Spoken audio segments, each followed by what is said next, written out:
Olá pessoal, tudo bem? No vídeo de hoje nós vamos trabalhar sobre o negócio jurídico e a sua classificação.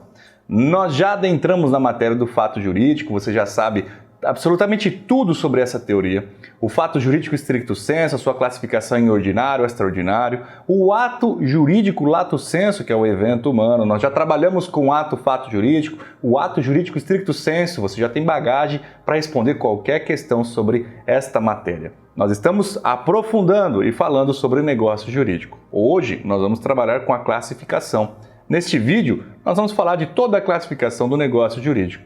Lembrando novamente o conceito de negócio jurídico, que é toda a manifestação de vontade da qual se busca efeitos que o agente pretende e que o ordenamento jurídico protege, reconhece como válido. Conceito esse trazido à luz do professor Francisco Amaral. Também preciso dizer a vocês, antes de adentrar na classificação, que o Código Civil ele adotou a teoria dualista. Ele trabalha a partir do artigo 104 com o negócio jurídico. Mas lá no artigo 185, ele vai dizer sobre o ato jurídico stricto sensu. Portanto, ele trabalha com as duas classificações, as duas modalidades. Vamos então trabalhar. Lembrando a finalidade negocial, mais uma vez é sempre bom revisitar este conceito, a finalidade negocial, porque todo negócio jurídico vai visar a criação, a aquisição, a modificação, a conservação ou a extinção de relações jurídicas, a extinção de direitos. Então vamos começar a falar da classificação a partir de agora. A primeira classificação que eu vou fazer com vocês é a respeito do número de declarantes. Porque pode ser o negócio jurídico, dependendo do número de declarantes, nós teremos ele classificado como unilateral, bilateral e plurilateral. O unilateral é aquele negócio jurídico que se efetiva, se materializa com a manifestação de uma única vontade. Então ele vai se aperfeiçoar com a manifestação de uma única vontade. É o que se dá quando você tem ali uma procuração passada, um testamento confeccionado. Este negócio jurídico unilateral ele pode ainda se subdividir em receptício e não receptício. Os receptícios são aqueles negócios jurídicos da qual a declaração de vontade tem que se tornar conhecida pelo destinatário para que ela possa gerar efeitos. É o que nós temos nos casos da revogação de um mandato, de uma procuração. Se eu te passo uma procuração, você agora é meu representante, eu preciso que você saiba que eu estou revogando esta procuração para que você não fique por aí falando em meu nome. Então a revogação de um mandato é sim um negócio unilateral receptício. Já os não receptícios são negócios unilaterais, da qual a parte não tem necessidade alguma de saber da manifestação de vontade proferida para que o negócio gere efeitos. Nós temos aqui como exemplo o testamento. Pouco importa quem será o beneficiado pelo testamento, pouco importa a ciência destas pessoas. Uma vez confeccionado o testamento, ele já está apto a gerar efeitos desde que preenchidos seus requisitos de validade. Mas ainda, o negócio jurídico ele pode ser bilateral, é onde nós teremos a manifestação de duas vontades sobre o mesmo objeto. Aqui nós vamos falar em consentimento mútuo, destina-se às manifestações, duas vontades, nós teremos um consentimento mútuo. E estes atos eles se subdividem ainda em um negócio jurídico bilateral que pode ser simples ou então sinalagmático. O simples, o negócio jurídico bilateral simples, nós não teremos uma reciprocidade de obrigações. Apenas uma das partes vai auferir uma vantagem, enquanto a outra parte vai apenas arcar com os ônus. É o que acontece, por exemplo, com o comodato. Já no negócio jurídico bilateral sinalagmático, nós teremos a reciprocidade de direitos e obrigações. E aqui, por excelência, vamos lembrar do contrato de compra e venda. Se paga o preço, uma das partes ela adquire, ela se torna titular daquele direito, mas a outra, obviamente, vai ter que sacrificar, vai ter que desfazer daquele bem. E aqui vale uma observação. Não é o número de pessoas, mas sim o número de declarações. Não importa se tem lá 2, 3, 5, 10, 15 pessoas manifestando. Tendo duas declarações de vontade, pronto, você terá um negócio jurídico bilateral. Veja que este número de pessoas, elas irão declarar a sua vontade em sentido de duas manifestações. Tudo bem? Então não é o número de pessoas, e sim o número de declarações. Ainda, nós temos o negócio jurídico sendo subdividido em plurilaterais. Os negócios jurídicos plurilaterais é quando nós teremos mais de duas manifestações. E estas manifestações elas ocorrem muito lá nos contratos de sociedade. Nós teremos várias pessoas que estão apontando a sua vontade. É o que nós teremos ali, a decisão tomada pela maioria. Por isso, o negócio jurídico será plurilateral. Várias vontades, mais de duas. Pessoal, nos plurilaterais, nós teremos a convergência dos interesses. São várias manifestações, há um acordo entre todo mundo. Por isso, são várias manifestações, há uma convergência de interesses. Lá no negócio bilateral, não, há um mútuo consentimento. As vontades, muitas vezes, elas são em sentidos opostos, mas há um consentimento entre elas. Então fica aqui essa dica para que nós possamos passar para a próxima classificação. Quanto à vantagem patrimonial, o negócio jurídico pode se subdividir ainda entre gratuitos ou onerosos. Nos negócios jurídicos gratuitos, apenas uma das partes ofere vantagem, Somente uma das partes é beneficiada. Não se exige contraprestação. Aqui exemplo, a doação pura ou comodato, como há pouco eu já disse para vocês. Mas o negócio jurídico, além de gratuito, ele pode ser oneroso. Negócio jurídico oneroso é quando nós teremos para ambas as partes, ambos os contratantes irão oferir alguma vantagem, mas ambos também se sacrificam. Há, portanto, uma contraprestação, uma reciprocidade de sacrifício. Vai se impor ônus ao mesmo tempo e vantagens também ao mesmo tempo a ambas as partes. Aqui nós temos, por exemplo, o contrato de compra e venda, a locação, a empreitada. Estes negócios jurídicos onerosos, eles ainda se subdividem em comutativos ou então aleatórios. Comutativos, quando as prestações são certas, determinadas. As partes, elas antevêm as vantagens, por isso, comutativo. Já no negócio jurídico aleatório, lembre-se da palavrinha alea, que é de sorte, implicará em um risco. É um negócio jurídico que está caracterizado por uma incerteza, por um evento que é incerto, que é futuro, por um risco. Por isso, um negócio aleatório. Pessoal, um exemplo que eu gosto muito tratando do negócio jurídico aleatório é o contrato de seguro de vida, onde a seguradora ela está presa ao contratante e só pagará a indenização se o evento imprevisível, incerto, acontecer. Ainda, dentro da perspectiva dos negócios jurídicos onerosos, eles poderão ser neutros e também bifrontes. Vamos trabalhar com essa classificação. O negócio jurídico neutro, pessoal, ele não tem por finalidade uma vantagem patrimonial propriamente dita. Ele vai atribuir sobre determinado bem um atributo, uma qualidade, uma característica. E aqui, sem fazer muito rodeio, vamos pensar nas cláusulas de inalienabilidade, de incomunicabilidade. Quando você grava um bem com uma cláusula de inalienabilidade, significa que ele não pode ser vendido. E se você vai fazer uma doação, imagina um ascendente passando para o seu descendente, determinado bem, ele grava com a cláusula de incomunicabilidade. Significa que o cônjuge daquele descendente, ele não receberá qualquer participação, ele não terá qualquer parte, titularidade alguma sobre aquele bem que está passando. Por isso, então, nós falamos aqui em um negócio jurídico neutro. Ele não visa dar uma destinação patrimonial, porém ele grava, ele coloca um atributo sobre determinado bem. E por fim, vamos falar do negócio jurídico bifronte, que pode ser tanto oneroso como pode ser gratuito. E por vontade das partes, desde que não vedado por lei, ele se transformará. Pense você, por exemplo, em um contrato de depósito. Eu deixo confiado na sua guarda o meu carro e vou viajar para a Europa. Passam-se 90 dias, que eu disse para você que eu ia voltar, eu resolvo ficar mais um tempo. Eu ligo para você, você diz para mim, olha, eu estou guardando aqui o teu carro, não estou cobrando nada, mas agora está tendo alguns probleminhas. Eu vou precisar colocar aqui uma telhagem por cima da garagem, eu preciso colocar uma câmera de segurança, porque eu não tenho carro, o pessoal da vila aqui está passando, observando esse carro aqui dentro, eu preciso que você me mande alguma coisa, eu preciso que você pague. Pessoal, logicamente que eu estou fazendo uma análise bem superficial, mas tenha em vista que a partir de agora, esse contrato de depósito que era gratuito, ele passará a ser oneroso, pois eu vou ter que destacar alguma vantagem para ti, nós dois teremos os ônus, enfim, se tornará um negócio oneroso. O bifronte ele tem essa característica de poder se transmudar, ele vai haver esta mutação, por isso o negócio jurídico bifronte. Vamos também falar agora quanto ao momento de produção de efeitos, porque o negócio jurídico ele pode ser inter vivos ou causa mortes. Os intervivos ou entrevivos são os negócios jurídicos que os seus efeitos são realizados de imediato, estando as pessoas vivas. O que acontece com a compra e venda, com a procuração que eu te passo num contrato de mandato, assim por diante.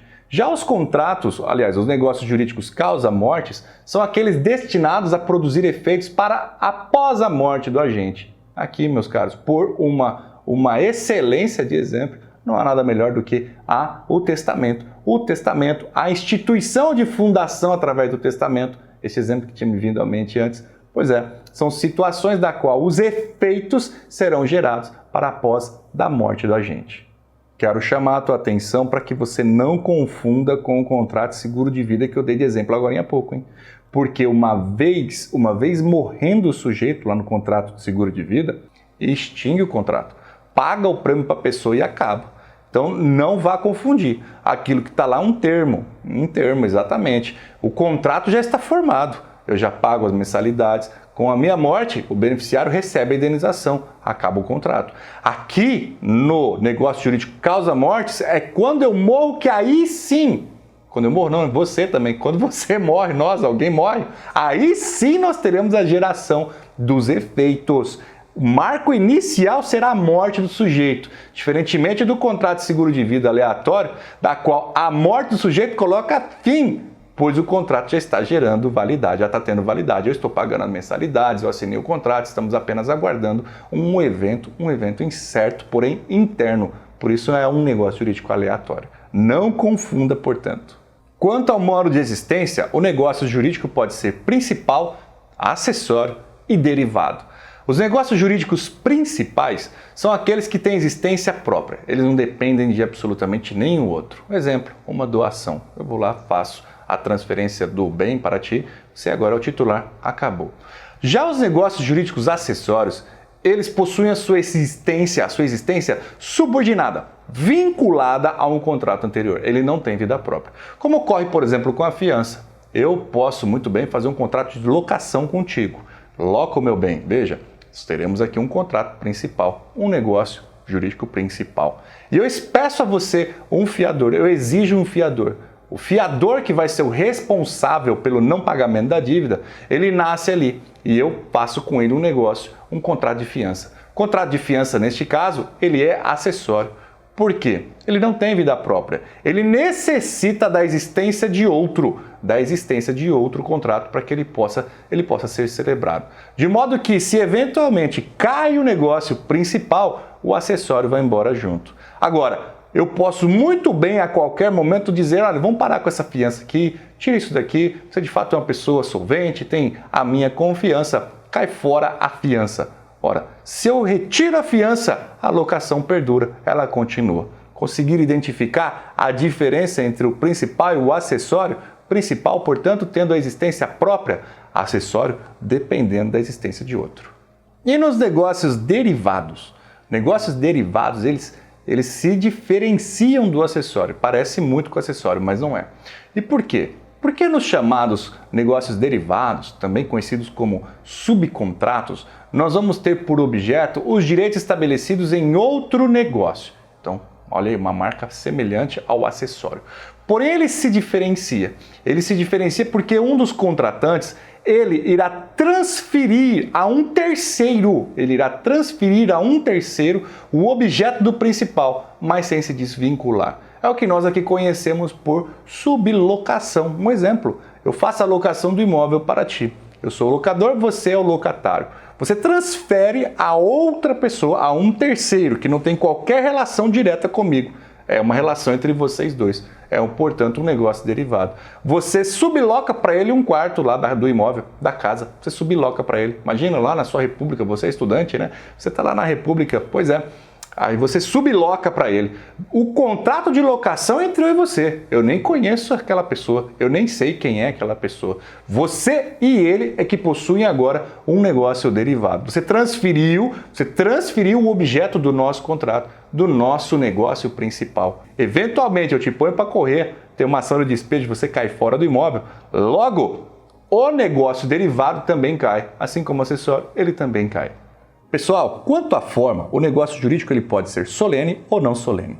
Ele será solene quando deve respeitar aquilo que está prescrito em lei. A lei traz para ele uma prescrição, uma determinação que ele deve respeitar. Então, por exemplo, conforme diz o artigo 108 do Código Civil, se você vai fazer a compra de um imóvel acima de 30 salários, você vai ter que usar a escritura pública. Não tem outro jeito. Você tem que utilizar a escritura pública porque será um negócio jurídico solene. Porém, nós temos negócios jurídicos que são livres, que não são solenes, não tem qualquer forma. Ora, aí basta a simples manifestação de vontade que o negócio já se materializa. Por exemplo, quando você vai no mercado comprar os seus alimentos, fazer a compra, o contrato de compra e venda que você faz é verbal. Você não precisa de levar nenhum contrato, nenhuma cláusula pré-redigida. Não, absolutamente nada. Pois aí nós teremos negócios jurídicos que você celebra de forma livre. Pessoal, quanto ao número de atos necessários, nós podemos ainda destacar o negócio jurídico como simples e complexos. Negócios jurídicos simples serão aqueles da qual o negócio se constituirá pela prática de um único ato. A assinatura, por exemplo, de um contrato. Ainda complexo será o negócio jurídico quando nós deveremos ter para a sua materialização inúmeros atos. São atos que muitas das vezes se complementam, são emitidas pelo mesmo sujeito, através do mesmo objeto, em busca do mesmo objeto, muitas das vezes. Aí nós podemos destacar a compra e venda. A compra e venda é em que você terá o pagamento de inúmeras prestações. Você compra a prazo, vamos imaginar assim. Você compra um imóvel e você deverá pagar inúmeras prestações. Quando você paga a última prestação, imagina 180 meses, é que você vai ter escritura definitiva na tua mão e se tornará, com o registro da escritura, o proprietário deste imóvel. Nós temos a complexidade aqui subdividida em a complexidade objetiva e a complexidade subjetiva. A complexidade objetiva é quando o mesmo sujeito ele emite várias declarações sobre o mesmo objeto. Ele manifesta várias vezes sua vontade sobre o mesmo objeto. Então essa é a identidade. Aqui a complexidade, por isso ela se chama objetiva. O mesmo sujeito, o mesmo objeto, várias declarações. Já na complexidade subjetiva, nós teremos aqui vários sujeitos que manifestam, que dão a sua declaração, porém sobre o mesmo objeto. Por isso, então, a declaração será um negócio jurídico complexo e ele será complexo subjetivamente falando. E para fechar a classificação quanto ao número de atos necessários, nós ainda temos o negócio coligado. O negócio coligado é a junção de inúmeros negócios que são independentes, mas eles, mesmo sendo independentes, eles estão ligados, sincronizados para a realização de uma função única, uma função fundamental. Por isso nós falamos em negócio coligado. Como exemplo de negócio coligado, nós temos o posto de gasolina. No posto de gasolina funciona uma borracharia, pode funcionar uma conveniência, pode funcionar um outro comércio. Vejam que aí nós teremos inúmeros negócios, todos eles estarão implementando, são independentes, mas implementam uma finalidade específica, há uma sincronização. Por isso nós falamos em um negócio coligado. Quanto à modificação que pretende produzir, os negócios eles ainda podem se subdividir em negócios dispositivos e também obrigacionais. No negócio dispositivo, o titular ele simplesmente vai querer extinguir ou então modificar ou até mesmo alienar determinado direito. Mas aqui eu preciso chamar a atenção de vocês que para a prática de negócios dispositivos, nós temos algumas hipóteses em que o titular ele deverá observar se tem legitimação. Não basta ter a capacidade, é necessário ter a legitimação. Como exemplo, nos casos da pessoa casada. Ela não vai poder celebrar estes negócios dispositivos à sua vontade, em algumas hipóteses, sem o consentimento do seu cônjuge. Já no negócio obrigacional, pessoal, nós teremos a criação de obrigações para ambas as partes. E uma poderá exigir da outra até mesmo uma prestação. É o que se dá, por exemplo, com o contrato de compra e venda. Quanto ao modo de obtenção, o negócio ele pode ser ainda classificado como fiduciário ou simulado.